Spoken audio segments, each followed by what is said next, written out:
आपण पाहत आहात भारतीय जनमत, आपला चॅनल।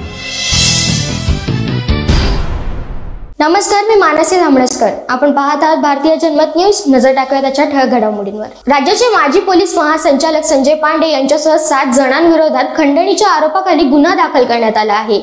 या प्रकरणात तक्रारदारांनी बेकायदेशीर तपास करून पैसे उकळल्याचं म्हटलं आहे।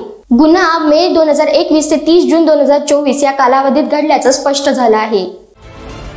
राज्याचे माजी पोलीस महासंचालक संजय पांडे यांच्यासह 7 जणांविरोधात खंडणी प्रकरणी गुन्हा दाखल करण्यात आला आहे। बेकायदेशीरपणे तपास सुरू करून मला आणि इतर व्यावसायिकांना खोट्या गुन्ह्यांमध्ये अडकवण्याची धमकी देऊन आमच्याकडून पैसे उकळले, असे तक्रारीत म्हटले आहे। या गुन्ह्यामुळे आता संजय पांडे यांच्या अडचणीत वाढ होण्याची शक्यता आहे। माजी पोलीस महासंचालक संजय पांडे, माजी सहाय्यक पोलीस आयुक्त सरदार पाटील, तत्कालीन पोलीस निरीक्षक मनोहर पाटील, वकील शेखर जगताप, श्यामसुंदर अग्रवाल, शुभम अग्रवाल, शरद अग्रवाल यांच्या विरोधात हा गुन्हा दाखल करण्यात आला आहे।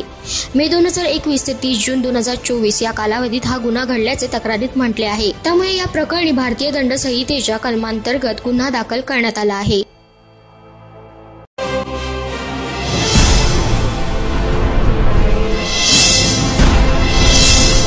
आपण पाहत आहात भारतीय जनमत, आपला चॅनल।